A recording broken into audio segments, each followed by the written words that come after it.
Halo semuanya, Assalamualaikum warahmatullahi wabarakatuh.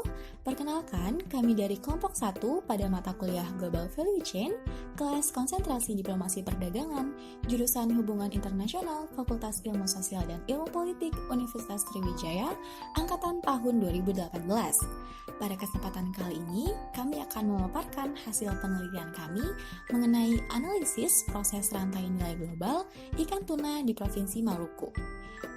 Kelompok kami beranggotakan 7 orang, yaitu Anggina Putri, Arif Hadi Prakoso, Depi Diana Kurniawati, M. Iqbal Tawakal, Nidia Naliopa, Novita Dwi Setianingsih, dan Sinta Ayu Agustina.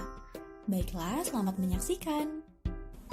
Global Value Chain atau rantai nilai global merupakan serangkaian aktivitas terstruktur yang mana hal tersebut dilakukan untuk menciptakan atau menghadirkan sebuah produk, barang, atau jasa dengan beberapa tahap hingga pengiriman akhir kepada para konsumen.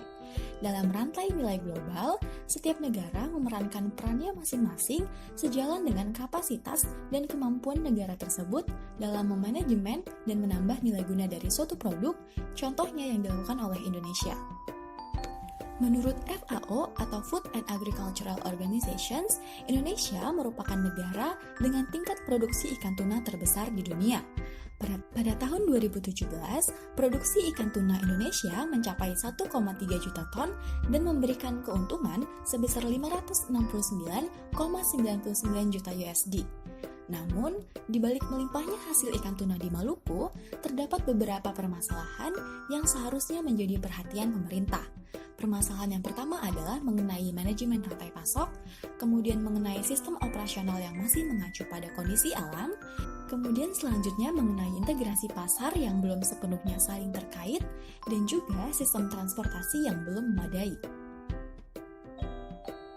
Baik, pada penelitian kali ini, kami menggunakan landasan teori mengenai partisipasi UMKM dalam GVC. UMKM memiliki peran penting di suatu negara untuk mengatasi masalah kemiskinan, baik itu skala besar, menengah, maupun kecil. Hal ini dikarenakan mereka berperan dalam meningkatkan pendapatan dan penyediaan lapangan pekerjaan. Namun, bagi UMKM, mereka seringkali menghadapi masalah yang membatasi mereka untuk bisa bersaing dalam rantai nilai global. Duke Global Value Chain Center menjelaskan terdapat 4 pilar masalah yang dihadapi oleh UMKM. Yang pertama mengenai akses pasar, yaitu akses ke global buyers, preferensi, sertifikasi, dan standar. Kemudian yang kedua mengenai akses pelatihan, yaitu secara teknis, kewirausahaan, literasi keuangan, dan juga soft skill. Kemudian yang ketiga mengenai kolaborasi dan koordinasi, yaitu secara vertikal dan juga secara horizontal. Kemudian yang keempat, yaitu mengenai akses keuangan, yang mana hal tersebut juga meliputi infrastruktur, logistik, sertifikasi, dan juga standarisasi. Argumentasi utama kami dalam penelitian kali ini adalah ikan tuna merupakan salah satu komoditas ekspor yang berpeluang besar di pasar global, karena Indonesia dianugerahi kekayaan jenis ikan tersebut. Nah, Maluku adalah salah satu provinsi yang memiliki kekayaan ikan tuna. Peluang yang ada dapat mengantarkan Provinsi Maluku menjadi tempat yang mengekspor ikan tuna terbesar di Indonesia. Namun, di balik peluang yang ada, tantangan pun masih dihadapi oleh para nelayan, mulai dari skill SDM yang masih terbatas, teknologi dan infrastruktur yang kurang, kurangnya investasi bagi pengembangan ikan tuna, dan butuh memaksimalkan koordinasi serta kolaborasi antara seluruh aktor. Nah, berdasarkan konsep institutional framework, akses pasar saat ini sudah cukup terbuka, namun standarisasi dan sertifikasi terkadang masih menjadi kendala. Infrastruktur yang buruk akan menghambat proses rantai nilai.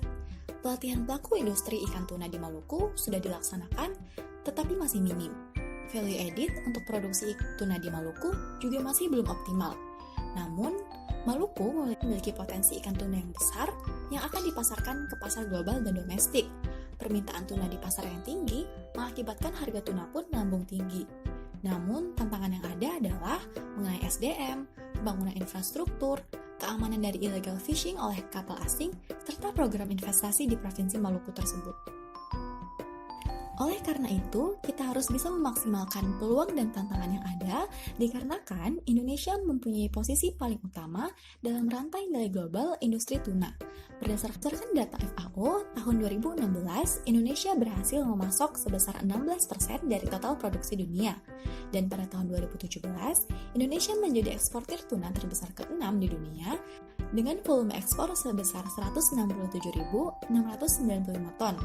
Di tahun 2016 juga, Maluku berhasil menjadi penghasil tuna terbesar pertama di Indonesia dengan total produksi sebesar 583.639 ton. Nah, negara tujuan ekspor tuna yaitu meliputi Jepang, Amerika Serikat, Thailand, Singapura, Tiongkok, dan negara-negara di Eropa. Nah, berikut merupakan proses rantai nilai global industri tuna di Maluku. Rantai nilai yang ada dimulai dari nelayan. Nelayan akan mengolah ikan tuna yang telah ditangkap, lalu dibelah 4 menjadi loin. Kemudian, loin tuna tersebut dimasukkan ke dalam plastik, disimpan dalam box yang telah diisi es. Dan tahap berikutnya, tuna loin disusun untuk dikirim ke pengepul. Di pengepul, tuna lain akan dibersihkan kembali sebelum dikirim ke perusahaan. Lalu di perusahaan, tuna loin akan diolah kembali untuk menyesuaikan target pasar. Perusahaan Maluku pada umumnya mengolah tuna menjadi 2 jenis, yakni tuna loin fresh or sashimi dan juga tuna loin freeze atau CO. Selanjutnya, olahan tuna tersebut akan siap dipasarkan tidak hanya ke konsumen dalam negeri, namun juga diekspor ke konsumen luar negeri melalui buyer. Kesimpulannya adalah, Maluku merupakan wilayah yang memiliki hasil tuna terbesar di Indonesia dan menjadi salah satu pengekspor ikan tuna yang signifikan bagi Indonesia. Namun, terdapat berbagai tantangan dalam perindustrian ikan tuna bagi Maluku, seperti kurangnya fasilitas, infrastruktur, dan juga teknologi yang memadai. Perlu adanya perhatian dan solusi yang tepat bagi pemerintah, baik pusat maupun daerah, untuk kemudian dapat mendukung masyarakat Maluku dalam mengembangkan potensi sumber daya alam dari sektor kelautan yang ada di Maluku, khususnya ikan tuna, agar dapat berpartisipasi di pasar internasional. Oleh karena itu, untuk mengatasi hal tersebut, kami memiliki rekomendasi kebijakan bagi pemerintah dan juga bagi nelayan. Bagi pemerintah, yang pertama, membuat sertifikasi produk yang memenuhi standar pasar global sehingga produk dapat diterima di pasar global. Kemudian yang kedua, membuat peraturan yang ketat dalam rangka menjaga produktivitas yang berkelanjutan terhadap komoditi perikanan. Kemudian yang ketiga, membuat badan pelatihan sebagai jembatan untuk koordinasi dan kolaborasi pemerintah daerah, pemerintah pusat, aktor utama yakni nelayan dan akses pasar. Hal ini juga akan membuat optimalisasi relasi kepada pulau-pulau kecil yang jauh seperti di timur Indonesia. Kemudian yang keempat, infrastruktur, subsidi, dan pendukung lainnya dalam aktivitas produksi harus tepat sasaran dan dilakukan lebih masif lagi. Hal ini akan mencerminkan bagaimana upaya aktif yang dilakukan pemerintah dalam keseriusannya untuk meningkatkan kapasitas Indonesia dalam perikanan tangkap khususnya tuna.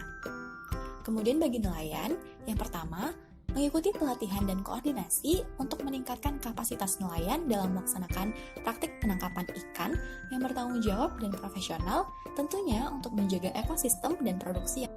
Kemudian yang kedua, upaya pengumpulan data perikanan tangkap yang harus dilakukan secara masif sebelum melakukan penangkapan. Kemudian yang ketiga, memiliki relasi yang baik kepada perusahaan lokal dalam rangka upgrading komoditi untuk meningkatkan nilainya agar lebih tinggi dan nelayan serta perusahaan dapat mendapatkan keuntungan yang besar. Kemudian yang terakhir, dengan mekanisme relasi dan koordinasi yang baik, nelayan akan terhindar dari kawasan padat tangkap dalam rangka optimalisasi produksi perikanan tuna. Baik, itulah tadi teman-teman pemaparan hasil penelitian kami mengenai analisis proses rantai nilai global industri tuna di Maluku. Semoga bermanfaat dan sampai berjumpa di video-video selanjutnya.